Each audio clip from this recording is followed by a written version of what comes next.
Good morning student. मैं आपका physics teacher Abdul Jabbar. आशा करता हूं कि सभी आप अच्छे होंगे। स्टूडेंट, आज से जो हम फर्स्ट फिजिक्स पढ़ने जा रहे हैं, 12th क्लास का फिजिक्स पढ़ने जा रहे हैं, जिसकी पहली किताब एनसीईआरटी की जो होती है उसको हम पढ़ेंगे। इसमें हम देखते हैं कि 8 चैप्टर होते हैं। कितने चैप्टर होते हैं? 8 चैप्टर होते हैं, ठीक है। और उसका जो पहला चैप्टर है वो है आपका आवेश तथा वैद्युत क्षेत्र, और दूसरा जो चैप्टर है वो चैप्टर है आपका विद्युत विभव और संधारित्र। ये जो दोनों चैप्टर हैं, इन दोनों चैप्टरों में आप देखोगे हम ऐसे आवेश के बारे में पढ़ेंगे जो रुका हुआ है। अगर हम तीसरे चैप्टर की बात करें, चौथे चैप्टर की बात करें, या फिर हम पांचवें छठे जिसमें एसी वगैरह पढ़ते हैं, उनमें हम ऐसे आवेश के बारे में पढ़ेंगे जो चल रहे हैं। और लास्ट वाले चैप्टर में, यानी कि जो 8वां चैप्टर है इलेक्ट्रोमैग्नेटिक वेव्स का, उसमें हम देखेंगे कि आवेश चल नहीं रहा, फर्राटा भर रहा है, यानी दौड़ रहा है। फिलहाल हम जो पहला चैप्टर है, पहले चैप्टर में हम पढ़ेंगे आवेश के बारे में, यानी पूरी जो किताब है ये कहीं ना कहीं आवेश के बारे में ही है।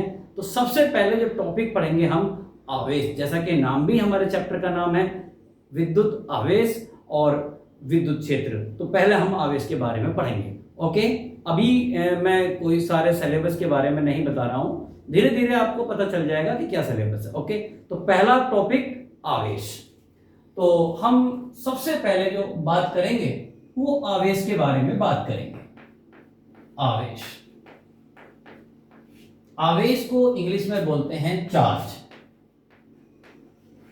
देखिए, हमने बचपन में एक खेल खेला था कि ऐसे हम रगड़ते थे स्केल को अपने सर में, रगड़ते थे नहीं, कई बार हम बचपन में खेलते थे ऐसा, और बाद में देखते थे वो कागज के छोटे छोटे टुकड़ों को अपनी तरफ वो आकर्षित कर लेती थी।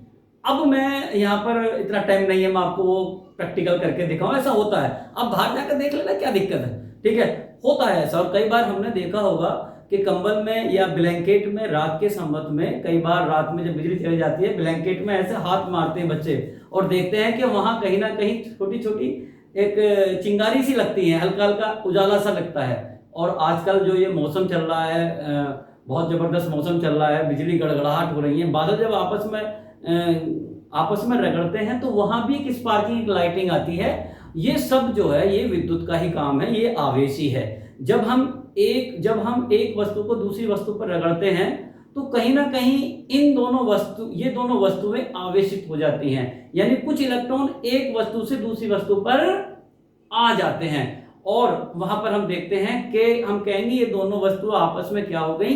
विद्युतमय हो गई। क्या हो गई? विद्युतमय हो गई। और इनमें एक ऐसा गुण आ जाता है कि ये दूसरी वस्तुओं को या तो आकर्षित करने लगती हैं या प्रतिकर्षित करने लगती हैं। इसी गुण को ही हम क्या बोलते हैं कि यही आवेश है। यही क्या है? आवेश है। तो आवेश क्या है? आवेश एक किसी भी पदार्थ का एक गुण है जो दो वस्तुओं को आपस में रगड़ने से दूसरी वस्तुओं को वो आकर्षित या प्रतिकर्षित करने लगे, तो उसे ही हम क्या कहते हैं? आवेश कहते हैं। तो एक बार इसकी डेफिनेशन लिख लेते हैं कि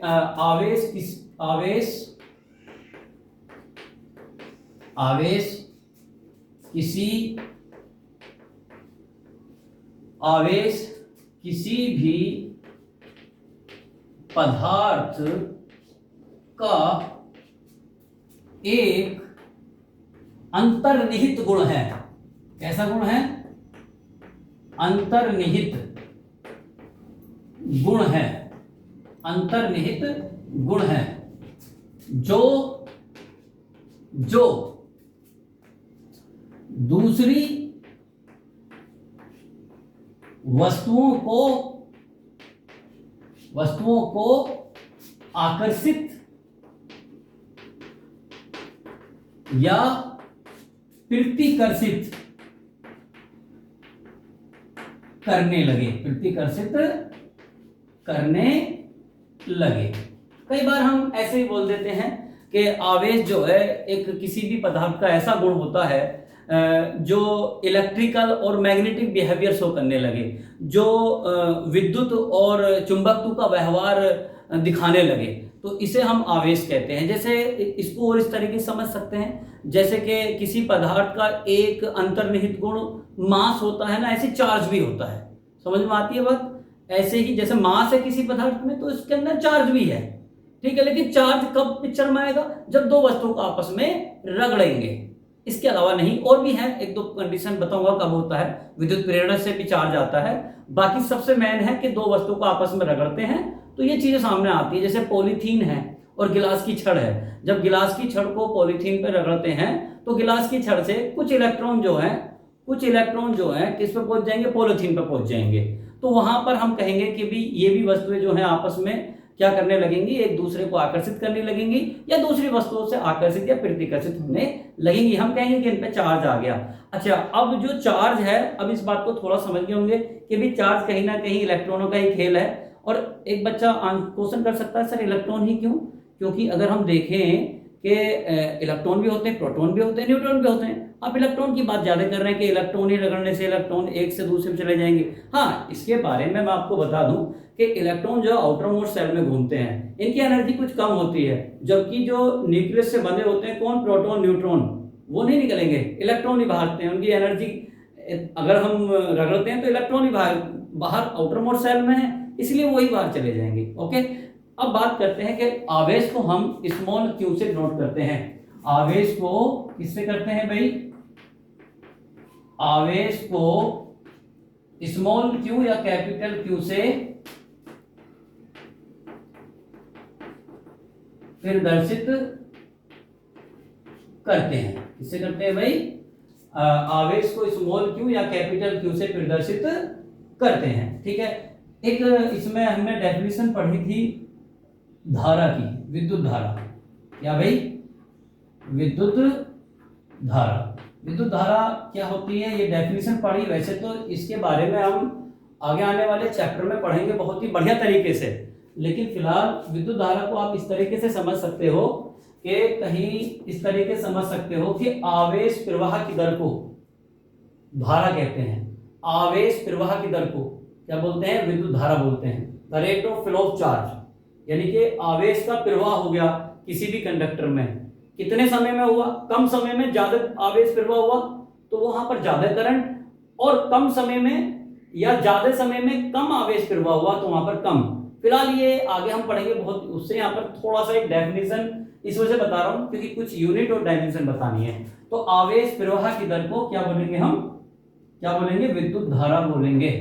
ये जो आवेश हमने ऊपर पढ़ा है, आवेश प्रवाह की दर को, आवेश प्रवाह की दर को विद्युत धारा कहते हैं। क्या बोलते हैं भाई? विद्युत धारा कहते हैं। अब इसका हम गणितीय रूप देखते हैं। क्या देखते हैं मेरे बच्चे? गणितीय रूप। अगर गणितीय रूप की बात करें, यहां देखिए, वो है आवेश प्रवाह की दर, यानी कि I बराबर Q बाई टी। और यहां अगर हम बात करें, ये हमारे पास में एक फॉर्मूला बन गया, ये आवेश प्रवाह है, ये टी टाइम है। अब इस Q को, ये जो T है नीचे है, इसकी इधर मल्टीप्लाई कर देंगे तो Q बराबर हो जाएगा I इंटू टी। ये Q बराबर I इंटू टी। तो यहां से मैं इसका मात्रक पढ़ूंगा, आवेश का मात्रक। किसका भाई? आवेश का मात्रक। अगर मैं आवेश के मात्रक की बात करूं तो बताइए, धारा का मात्रक है एम्पियर। क्या भाई? एम्पियर। और टाइम का मात्रक है सेकंड। तो आवेश का मात्रक जो है एम्पियर सेकंड भी होता है। और दूसरा मात्रक है, क्योंकि आवेश के बारे में बहुत ज्यादा जो काम किया था वो कुलाम ने किया था। एक कुलाम वैज्ञानिक थे, इसलिए आवेश का जो अन्य मात्रक है उन्होंने अपने नाम पर भी इसका मात्रक का नाम पर अपने इसका मात्रक रखा और उनका नाम था कुलाम। तो आवेश का जो अन्य मात्रक है, क्या भाई? अन्य मात्रक जो है वो है आपका क्या भाई? कुलाम। क्या है? कुलाम। क्या है भाई? कुलाम। एक बार इसे हम सी से नोट कर देते हैं। किससे करते हैं? सी से। अच्छा, इसकी विमा भी देख लेते हैं। यहां पर दिख रहा होगा आपको, यहां पर विमा। अगर मैं विमा की बात करूंगा, मैं विमा की बात कर लेता हूं, तो आवेश की विमा डायमेंशन हमने ये 11वीं क्लास में पढ़ी है। आई आई के लिए विमा है आपकी एम्पियर, क्या मेरे बच्चे, एम्पियर, और टी के लिए जो विमा है वो है आपकी सेकंड, क्या है भाई, सेकंड। तो एम्पियर, और मैंने थोड़ी सी गलती कर दी, माफी चाहूंगा, धारा की जो विमा होती है वो होती है ए, और टाइम के लिए जो विमा है वो है आपकी टी, तो इसकी विमा हो जाएगी ए टी, क्या हो जाएगी, ए टी। अब देखिए एक बार फिर मैं आपको बता देता हूं, इसको फिर समझ लीजिए। आवेश क्या है, देखिए जब दो वस्तुओं को आपस में रगड़ते हैं तो उनमें दूसरी वस्तुओं को रगड़ने का, दूसरी वस्तुओं का रगड़ने का, सॉरी, जब दो वस्तुओं को आपस में रगड़ते हैं तो दूसरी वस्तुओं को आकर्षित करने का या प्रतिकर्षित करने का एक गुण उत्पन्न हो जाता है, या ऐसे कहिए कि उसके अंदर इलेक्ट्रिकल या मैग्नेटिक व्यवहार उत्पन्न हो जाता है, उसे हम आवेश कहते हैं। ये किसी भी वस्तु का अंतर्निहित एक गुण है। देखिए यहाँ पर जो मैंने लिखा है ये अंतर्निहित, इसको ये मत समझ लेना कि ये इसमें रह ऊपर होता या नीचे होता, मैं हिंदी नहीं पढ़ा रहा हूँ, आप समझ लेना, ये मिस्टेक को आप अपने हिसाब से देख लेना, कोई दिक्कत नहीं है। अंतर्निहित मतलब इनहेरेंट प्रॉपर्टी, यानी कि अंदर का जो गुण है उसकी बात है, ठीक है। और ये वस्तुओं को आकर्षित प्रति करने लगते हैं, नहीं हम आवेश कहते हैं। आवेश को हम स्मॉल क्यू या कैपिटल क्यू से डिनोट करते हैं। अगर हम व्यवहार में देखें कि हमें आवेश कहाँ कहाँ मिलता है, मैंने शुरुआत में बताया था कि आप देखो जब बादलों की गड़गड़ाहट होती है वहां से जो करंट बनता है, वहां से जो लाइटनिंग होती है, वही आपका क्या है, आवेश है। या फिर आप इस तरीके समझ सकते हैं कि कंबल, सूती कपड़ों को जब कई बार हम देखते हैं जैसे रात में उन्हें ऐसे खोलते हैं, कई बार वो चिपके हुए होते हैं, तो उनमें भी कई बार आता है आवेश का उदाहरण, वहां भी देखने को मिलेगा। या कंबल, ब्लैंकेट पर आप रात में ऐसे तेजी से हाथ लगाना, और तो तेजी से हाथ मारते हैं तो वहां भी चिंगारियां होती हैं, वहां से भी आपको आवेश के बारे में पता लगेगा। तो आवेश को हम स्मॉल क्यू या कैपिटल क्यू से डिनोट करते हैं।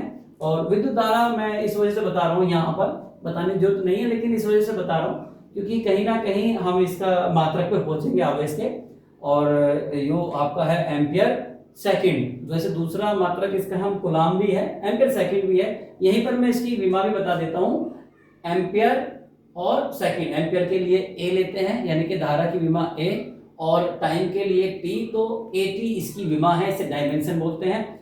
अब हम बात करते हैं कि आवेश के प्रकार। आवेश जो है दो प्रकार का होता है। आवेश कितने प्रकार का होता है, दो प्रकार का होता है। अभी देखिए मैं स्क्रीन छोड़ रहा हूं, अभी आप स्क्रीन शॉट ले सकते हैं जी, ठीक है। आशा करता हूं कि आपने आसानी से इसका स्क्रीनशॉट ले लिया होगा। देखिए अभी मैं बात करता हूं आवेश के प्रकार। धीरे धीरे देखिए आवेश के बारे में हम अंदर डीपली पहुंचते चले जाएंगे और आपको इसमें थोड़ा सा इंटरेस्ट आने लगेगा, क्योंकि इसके बाद फिर सब कुछ सारे का सारा जो फिजिक्स है वो आवेश के ऊपर ही है। तो ये देखिए, ठीक है भाई, आगे चलते हैं, बहुत बढ़िया। और आवेश के प्रकार,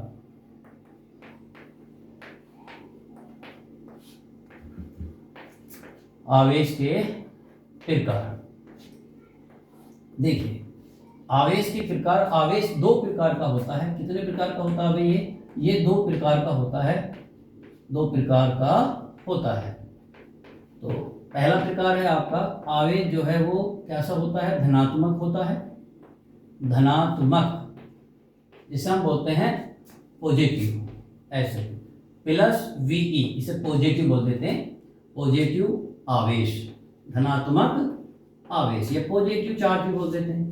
दूसरा है आपका ऋणात्मक आवेश। कैसा मेरे बच्चे, ऋणात्मक आवेश। कैसा है भाई, ऋणात्मक आवेश। इसे हम कई बार नेगेटिव चार्ज, ऐसे सही लिखा जाएगा, ये सही रहेगा, नेगेटिव चार्ज। ऊपर वाला भी चाहो तो आवेश को पहले लिख लीजिए आप ऐसे, और इसमें हम कर देंगे पॉजिटिव चार्ज। ओके डियर, ये ऐसे लिखेंगे।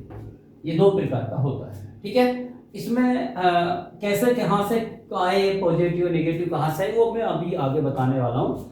हम बात करेंगे, इसमें देखेंगे कि आवेश के गुण लिख लेते हैं, इसकी जो प्रॉपर्टीज ऑफ द चार्ज है ना, आवेश के गुण, वो उसमें आएगा। आवेश के गुण, आवेश के गुण देखा ये क्या है, सबसे पहले तो ये देखा गया है कि एक पॉजिटिव चार्ज है, ये क्या है भाई, पॉजिटिव चार्ज, और ये क्या है, ये भी पॉजिटिव चार्ज। यानी ये एक दूसरे को क्या करेंगे, ये एक दूसरे को प्रतिकर्षित करेंगे। लाइक चार्ज जो होते हैं, जैसे चाहे वो नेगेटिव नेगेटिव हो, आप समझो, चाहे वो नेगेटिव नेगेटिव हो, वो भी एक दूसरे को क्या करेंगे, प्रतिकर्षित करेंगे। यह आप ऐसे समझ लीजिए कि अगर एक पॉजिटिव है और एक क्या है, नेगेटिव है, यानी ये पॉजिटिव चार्ज और ये वाला नेगेटिव चार्ज, ठीक है। अब ये एक दूसरे को क्या करेंगे, ये एक दूसरे को आकर्षित करेंगे।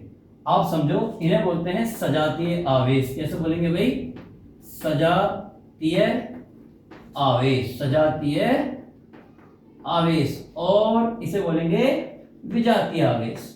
तो विजातीय आवेश एक दूसरे से प्यार करते हैं, ऐसे समझो, और सजातीय आवेश एक दूसरे से नफरत करते हैं, लड़का लड़का या लड़की लड़की।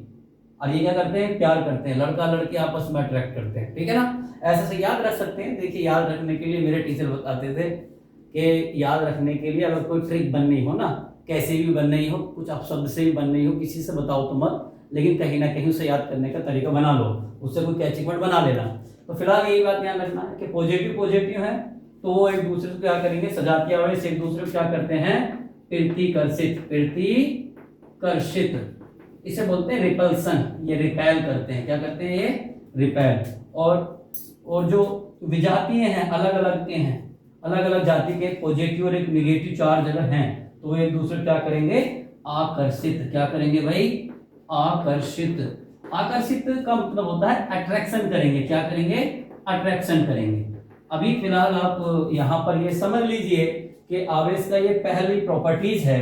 समझ लो, सजातीय आवेश एक दूसरे को प्रतिकर्षित करते हैं, नफरत करते हैं, दूर भगाते हैं, और आकर्षित करते हैं पॉजिटिव और नेगेटिव। आपस में क्या करेंगे, वो आकर्षित करेंगे। उन्हें बोलेंगे हम विजातीय आवेश जो होते हैं, जो अलग अलग जाति के होते हैं, पॉजिटिव नेगेटिव, आपस में क्या करेंगे, वो आपस में अट्रैक्ट हो जाएंगे, आपस में क्या करेंगे, एक दूसरे की तरफ आएंगे, ठीक है। फिलहाल कितना आएंगे, किस फोर्स से आएंगे, ये बात कूलाम के नियम में पढ़ेंगे। फिलहाल अभी इस बात को यहाँ पर पकड़ लेना। ओके, मैं थोड़ा सा हट रहा हूँ, इसका भी एक आप स्क्रीनशॉट ले सकते हो। ओके, आशा करता हूँ कि आपने स्क्रीनशॉट ले लिया होगा। फिलहाल मैं आगे चलता हूँ, आवेश के गुणों पे चलते हैं फिलहाल। और आवेश का गुण नंबर 2, आवेश का गुण नंबर 2,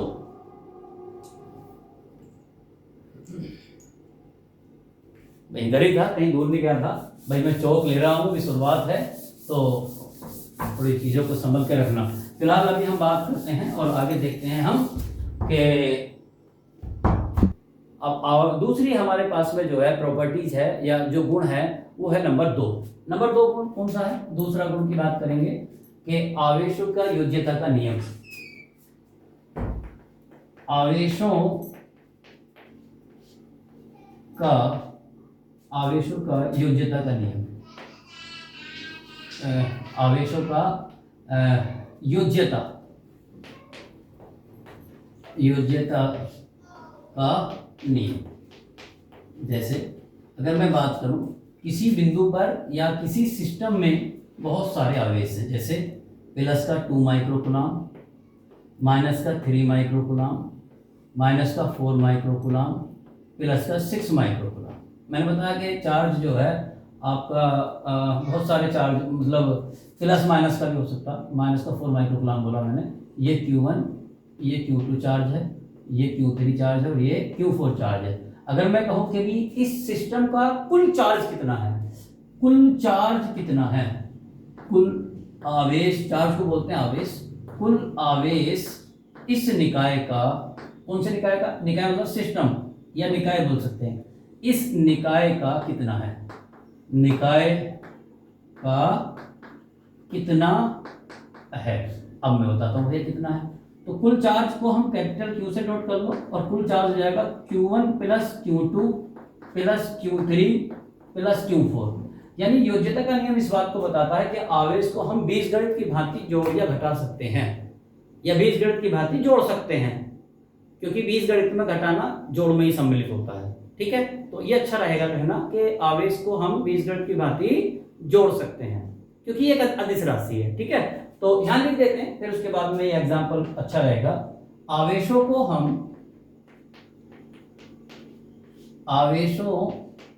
हम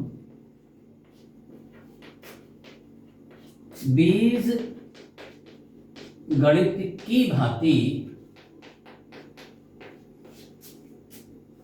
जोड़ सकते हैं। ओके डियर, अरे बता देना, कोई दिक्कत परेशानी कोई दुख दर्द हो तो बता देना भाई, ठीक है ना। यहाँ तक तो कोई दुख दर्द नहीं है, सब बढ़िया चल रहा, कोई गिला शिकवा हो तो बताओ। कुछ नहीं, चलो मजा आ गया। अब Q1 की बात करते हैं। Q1 मान लो हमारा 2 माइक्रोकुलाम। देखिए माइक्रो मैंने अभी बताया नहीं, माइक्रो मतलब कुलाम एक बहुत बड़ी यूनिट होती है, माइक्रो में चलता है, ये मिली में चलता है, माइक्रो में चलता है, नैनो में चलता है। तो ये एक प्रैक्टिकली जब हम चार्ज को मेजर करते हैं तो माइक्रो से मेजर करते हैं, मतलब बहुत बड़ी वैल्यू है कुलाम के बारे में बात करें तो। फिलहाल और Q2 है आपका माइनस के 3 माइक्रोकुलाम, माइनस के साथ लिखना है। और Q3 है आपका माइनस के 4 माइक्रोकुलाम। Q4 है आपका 6 माइक्रोकुलाम। ये ध्यान रख लेना, ये बहुत, ये चार, एक पूरे सिस्टम में 4 चार्ज हैं, एक ये रहा, एक ये रहा, एक ये रहा, एक ये रहा, सबको मैंने जोड़ दिया। अब प्लस के प्लस प्लस को प्लस करते हैं, 2 और 6 8 माइक्रोकुलाम, और ये होगा माइनस के 6 माइक्रोकुलाम, और ये हो जाएगा आपका 2 माइक्रोकुलाम। 8 में 6 के 2। एक बात और बता दूं, मैं जो 11वीं क्लास में जो पढ़ाने जा रहा हूं फिलहाल, मैं वहाँ कैलकुलेशन बूस्टर नाम का, बेसिक मैथमेटिक्स नाम से मेरे ऐप में आपको मिल जाएगा। तो वहाँ मैं आपको बताऊंगा कि किस तरीके से आप अपनी कैलकुलेशन को बूस्ट करोगे, यानी उसमें 10 से 15 दिन या 20 दिन अगर आप दोगे तो उससे कैलकुलेशन मजबूत हो जाएगी। ये जैसे आप प्लस माइनस कैसे होते हैं मैंने ये भी बताया है उसमें, और मैं धीरे धीरे उसमें सारी चीज़ें बता रहा हूँ, और आपको पता चलेगा कि किस तरीके से टीचिंग में, मतलब आप कैलकुलेशन में मजबूत हो जाओगे, आपकी कैलकुलेशन बेहतर हो जाएगी। कई बच्चे जो बिल्कुल जीरो से फिजिक्स को समझना चाहते हैं तो मेरी वो 15 से 20 दिन की क्लास रहेगी, तो उसको जरूर पढ़ लेना। ओके, अब अगर मैं बात करूं तो ये 2 माइक्रोकुलाम जो है हमारे पास में इसका आंसर आया है, और आपने देखा कि प्लस माइनस को जोड़ देते हैं, ठीक है ना, चार्ज को। अगर मैं कोई क्वेश्चन आपको इस तरीके से दूं कि मेरे पास में माइनस के 6 माइक्रोकुलाम आवेश है, क्या है भाई, आवेश है, आवेश है, यदि यदि इस यदि यदि इस वस्तु को यदि इस वस्तु को प्लस के 2 माइक्रोकुलाम आवेश और दे दिया जाए, आवेश और दे दिया जाए, तब यदि इस वस्तु को क्या बोल दिया मैंने, यदि इस वस्तु को 2 माइक्रोकुलाम आवेश और दे दिया जाए, तब इस वस्तु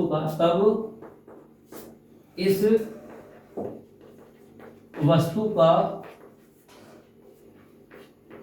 कुल आवेश कितना होगा, कितना हो जाएगा, कितना हो जाएगा।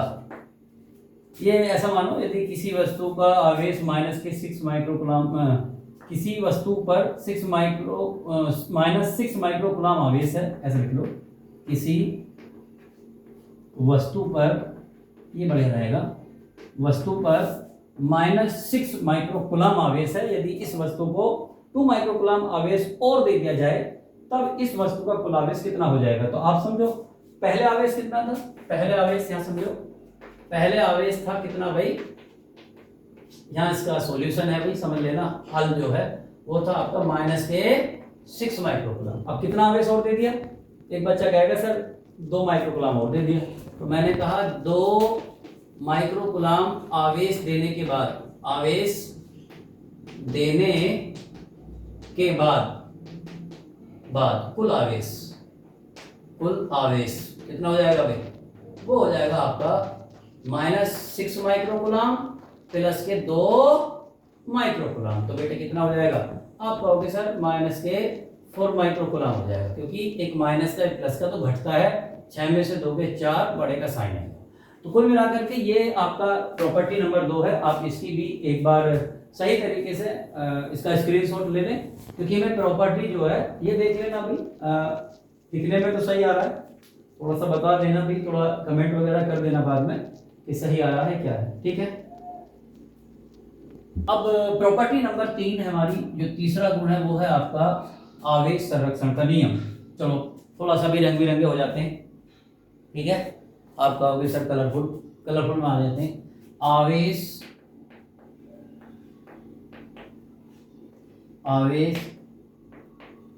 संरक्षण का नियम। देखिए, आवेश को ना तो बना सकते हैं ना ही हम आवेश को नष्ट कर सकते हैं, बल्कि आवेश एक वस्तु से दूसरी वस्तु पर स्थानांतरित किया जा सकता है। ठीक है भाई, चार्ज ना तो बना सकते हैं ना चार्ज को हम नष्ट कर सकते हैं। हाँ, आवेश का ये जरूर मतलब है कि जब हम दो वस्तु को रगड़ते हैं तो कुछ चार्ज या एक से दूसरी वस्तु पर आ जाता है। तो आवेश को ना तो बनाया जा सकता है और ना ही नष्ट किया जा सकता है। ठीक है, charge can not be created not be destroyed, whereas charge transfer from one body to another body. ये थोड़ा सा इंग्लिश हो गया, इसको छोड़ो, आप इसको ही समझो कि चार्ज को या आवेश को एक वस्तु से दूसरी वस्तु पर स्थानांतरित किया जा सकता है, ना कि चार्ज को बना सकते हैं, ना चार्ज को हम नष्ट कर सकते हैं। तो इसको लिख सकते हैं, आवेश को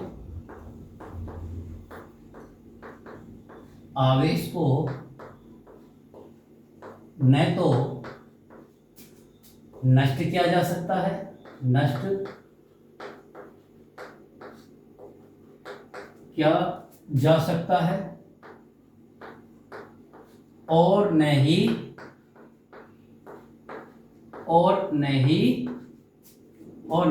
बनाया जा सकता है, बनाया जा सकता है। और एक बच्चा कहेगा सर ना तो बना रहे हैं और ना नष्ट कर रहे हैं, तो करेंगे क्या? बेटे करेंगे ये कि सिर्फ आवेश को एक वस्तु से दूसरी वस्तु पर स्थानांतरित किया जा सकता है। केवल आवेश को क्या कर सकते हैं भाई?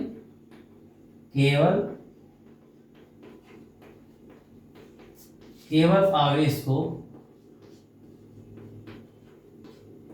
एक वस्तु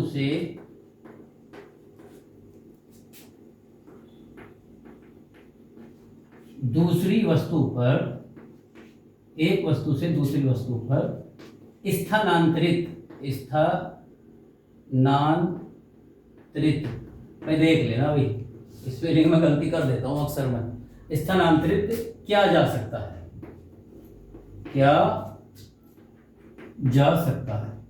अच्छा, इसके ऊपर न्यूमेरिकल बन सकता है? हाँ, बन सकता है। एक बच्चा कहेगा सर कैसा बन सकता है? मैं ऐसा बताता हूँ कि भाई देखिए, न्यूमेरिकल में ये हमारे पास में एक सिस्टम है। ठीक है, इस सिस्टम में जो है एक चार्ज, दो चार्ज, तीन चार्ज थे, 3 माइक्रोकूलम और माइनस के 6 माइक्रोकूलम और 7 माइक्रोकूलम, ये है।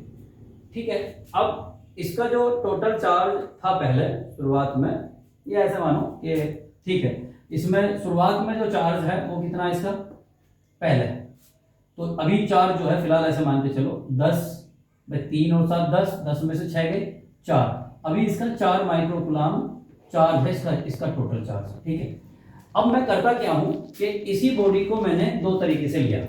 पहले बॉडी ये ली मैंने, ठीक है, इसका जो है इसको मैंने 3 चार्ज ले लिए, एक को मैंने जो है खत्म कर दिया, एक तो ये मैंने ये चार्ज लिया, ठीक है, और एक मैंने फिर एक बॉडी ली, इसमें मैंने 3 चार्ज लिए, एक पर मैंने बोला ये 2 माइक्रोकूलम है। ऐसा मानो कि इन तीनों चार्ज को मैंने ऐसे मतलब हिला दिया, जैसे एक गुल्लक होती है ना, उसमें पैसे डाल दिए और उसको ऐसे हिला दिया।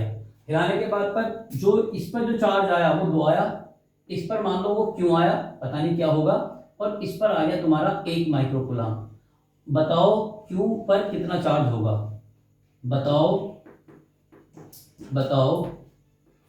बताओ सिस्टम को या निकाय को हिलाने के बाद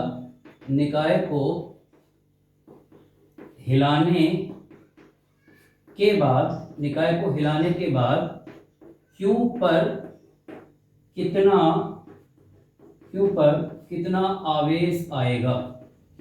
आवेश आएगा? अब हमें ये पता है कि भी चार्ज को ना तो बना सकते हैं ना नष्ट कर सकते हैं।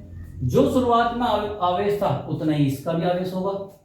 अभी मैंने बताया भाई, शुरुआत संरक्षण का मतलब ये तो संरक्षित रखना, तो शुरुआत में जो आवेश है वही बाद में होगा।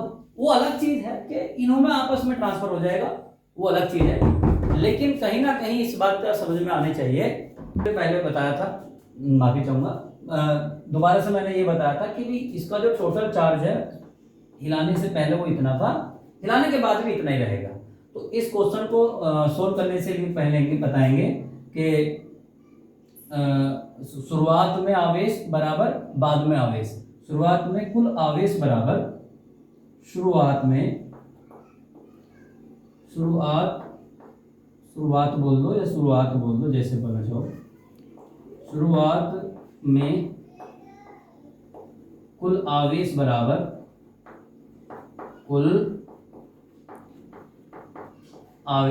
बराबर हिलाने के बाद आवेश।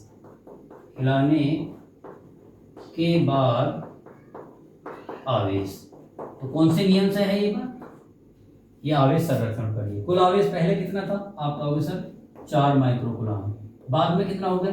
सर बाद में भी 4 के बराबर ही होना है, यानी कि 2 माइक्रोकूलम प्लस Q और प्लस 1 माइक्रोकूलम। अब देखिए 2 और 1 कितना हो गया? 2 और 1 3, ये तो हो जाएगा आपका 3 माइक्रोकूलम प्लस Q, और ये कितना आपका 4 माइक्रोकूलम। तो इधर जब मैं इसको पहुंचाऊंगा तो 4 में से 3 जाएगा, यानी कि 4 माइनस 3 ऐसे, क्योंकि प्लस इधर आएगा माइनस हो जाएगा, तो Q की वैल्यू हो जाएगी 1। Q की वैल्यू कितनी हो जाएगी? 1। तो मेरे बच्चे Q बराबर हो जाएगा 1 माइक्रोकूलम, यानी ये 1 होना चाहिए, क्योंकि टोटल कितना है 4। अब देखो ये भी 4 आना चाहिए, 2 और 1 कितना हो गया 3, क्योंकि वैल्यू कितनी आई 1, तो ये कितना हो गया 3 और 1 4। तो यानी कि 4 बराबर 4। ऐसे क्वेश्चन पूछता है, काफी पूछता है, और बच्चे इसमें बड़ा कंफ्यूजन होता है, पता नहीं क्या है इसमें, कुछ भी तो नहीं है, रॉकेट साइंस क्या कुछ भी नहीं। तो फिलहाल इस बात को समझ लेना कि ऐसे भी क्वेश्चन बनते हैं आवेश संरक्षण के आधारित जो है। तो अभी मैंने आपको 3 प्रॉपर्टी बताई, दोबारा से एक बार फिर मैं रिकॉल करा देता हूँ जो मैंने आपको बताया। भाई आवेश जो है, आवेश क्या है, स्मॉल क्यू या कैपिटल क्यू से डिनोट करते हैं। आवेश पिक्चर में तभी आता है जब 2 वस्तुओं को आपस में रगड़ा जाता है, ठीक है। इसके बाद में हमने बताया कि आवेश की जो मात्रक होता है वो कूलाम होता है या एम्पियर सेकंड भी होता है। इसकी विमा AT होती है, 2 प्रकार का होता है, पॉजिटिव या नेगेटिव। अभी इस बात को नहीं बताया सर पॉजिटिव नेगेटिव कैसे होता है, वो बताऊंगा भाई अगला वाले प्रॉपर्टी पर, ठीक है। इसके बाद में मैंने आपको बताया था कि भैया आवेश योज्यता के नियम पर आधारित है, यानी इसको बीजगणित की भांति जोड़ या घटाया जा सकता है। आवेश संरक्षण पर आधारित होता है, यानी आवेश संरक्षण होता है कैसे, आवेश को ना तो बना सकते हैं ना नष्ट कर सकते हैं। तो और ये मैंने आपको बताया कि सजातीय आवेश जो होते हैं मेरे बच्चे, सजातीय आवेश एक दूसरे को क्या करते हैं, प्रतिकर्षित करते हैं, और विजातीय आवेश एक दूसरे को क्या करते हैं, आकर्षित करते हैं। क्या इतनी बात में अब तक कोई दिक्कत परेशानी, कोई दुख दर्द, कोई गिला शिकवा हो तो बताइए। आई थिंक मुझे लगता है कि यहाँ तक बात सही चल रही है। अभी थोड़ा सा और आगे बढ़ते हैं, और अब आते हैं हम क्या भाई, क्वांटाइजेशन ऑफ चार्ज या आवेश का क्वांटमीकरण। आवेश का क्वांटमीकरण, इसको पढ़ते हैं बढ़िया तरीके से, कोई दिक्कत वाली बात नहीं है।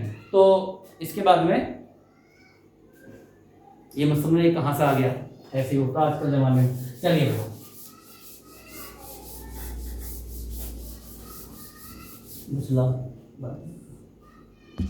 अब लास्ट प्रॉपर्टी हमारी बचती है, लास्ट ही मानता हूं, उसके बाद भी छोटी मोटी रहती है, लेकिन ये बहुत मेन है। फिलहाल आवेश के बारे में हम बात करेंगे कि आवेश जो है नंबर 2 प्रॉपर्टी जो है हमारी, नंबर 4 प्रॉपर्टी माफी चाहूंगा, और वो प्रॉपर्टी है कि आवेश का क्वांटमीकरण। क्या मेरे बच्चे, ये इंपॉर्टेंट है, सब बहुत ईमानदारी समझना, 10 मिनट लगेंगे इसके लिए।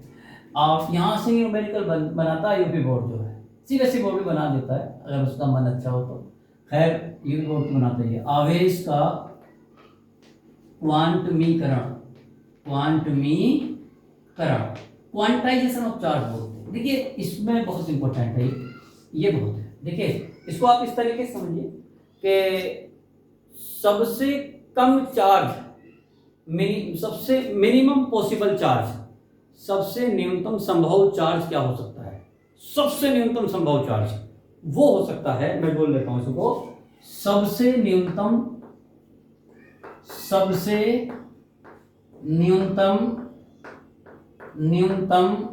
आधा नहीं होता होगा शायद, न्यूनतम नहीं यार पूरे ले लो, न्यूनतम संभव चार्ज, संभव आवेश, चार्ज की जगह आवेश लिखो, वो कितना होता है, सबसे कम होता है, वो होता है मेरे बच्चे 1.6 × 10⁻⁻⁻19 कूलम, 19 कूलॉम, या तो सी भी लिख सकता था मैंने कूलॉम लिख दिया, कोई दिक्कत नहीं, शुरुआत अभी।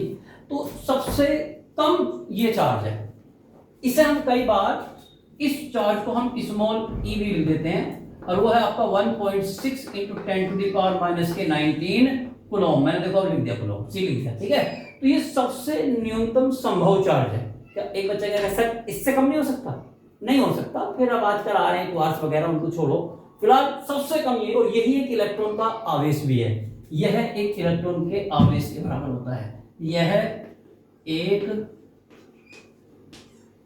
इलेक्ट्रॉन के आवेश के बराबर होता है, आवेश के बराबर होता है।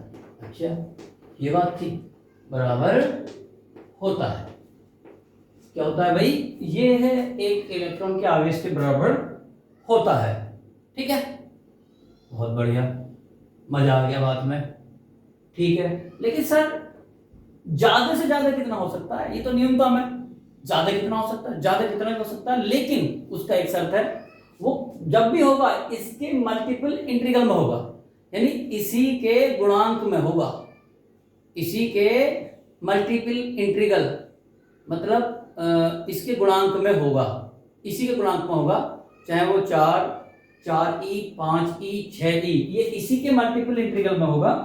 तो ज्यादा से अधिकतम चार्ज, अधिकतम आवेश E के पूर्ण गुणांक में होगा, पूर्ण गुणांक में होगा, पूर्ण गुणांक में होगा। या ये वही है इंटीग्रल मल्टीपल, इंटीग्रल मल्टीपल वही होता है, पूर्ण गुणांक में होगा, समझ लेना। या जैसे या तो 2e जाए, या 3e जाए, 4e जाए, 5e जाए, माइनस में जा सकता है जब इलेक्ट्रॉन वापस जाते हैं, तो इसी के मल्टीपल में ऐसे ही होगा। कभी ऐसा नहीं हो सकता, ये तो सही है। कोई बच्चा कहे क्या सर 1.5 गुलाम हो सकता, 3.15 गुलाम हो सकता? नहीं भाई साहब, ये नहीं हो सकता।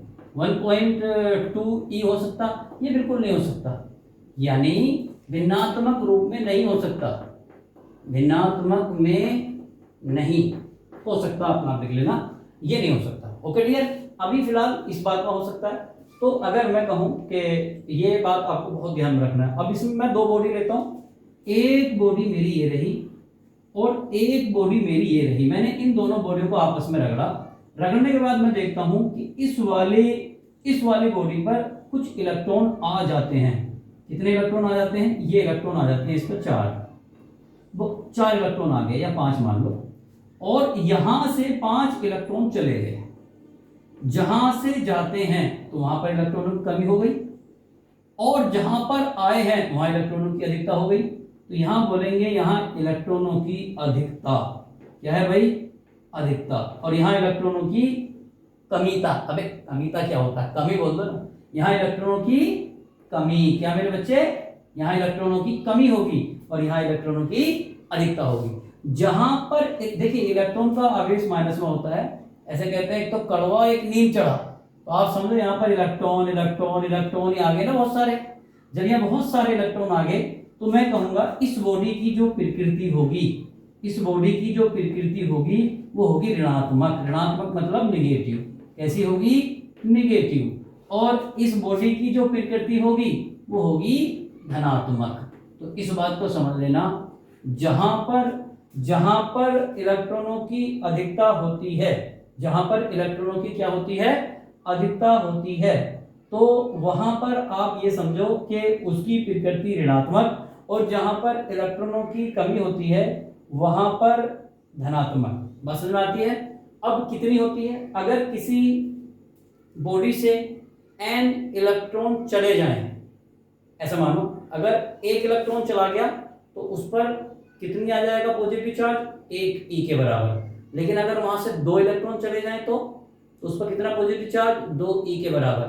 5 इलेक्ट्रॉन चले जाएं तो 5 e के बराबर। 10 इलेक्ट्रॉन चले जाएं तो 10 e के बराबर। लेकिन अगर n इलेक्ट्रॉन चले जाएं तो n e के बराबर हो जाएंगे। तो हम कह सकते हैं कि फिर हमारे पास में ये एक फॉर्मूला आता है, यदि किसी, यहाँ पे ले लेते हैं, यदि किसी वस्तु से, भाई मेरे हैंड राइटिंग पे मत जाना, हम फिजिक्स के टीचर हैं, ठीक है ना, कोई हिंदी के इंग्लिश के टीचर नहीं है, सो थोड़ा सा मेंटेन कर लेना हमारी हैंड राइटिंग से। जो मैं वर्ड बोल रहा हूँ उस पर थोड़ा ध्यान देना, समझ में आएगा। यदि किसी वस्तु से एन इलेक्ट्रॉन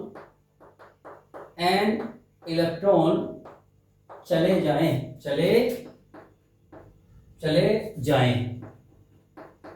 जाएं तो उस वस्तु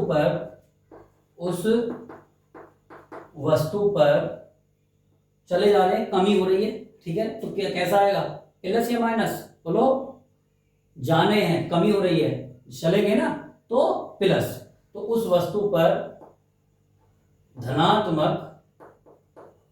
धनात्मक आवेश, मैंने बताया जब एक इलेक्ट्रॉन जाता है तो एक ई, दो जाते हैं तो दो ई, तीन जाते हैं तो तीन ई, एन जाते हैं तो एन ई, तो उस वस्तु पर धनात्मक आवेश एन ई के बराबर आएगा, धनात्मक आवेश एन ई के बराबर आएगा। और ये रहा फिजिक्स का पहला फॉर्मूला कि Q equal to n e. अब साथ ही साथ जिस वस्तु पर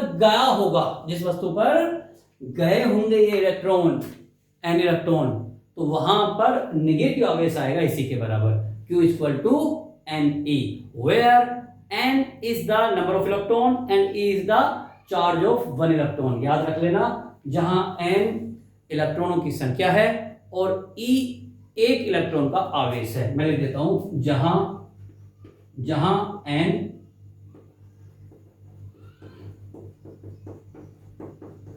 इलेक्ट्रॉनों की संख्या है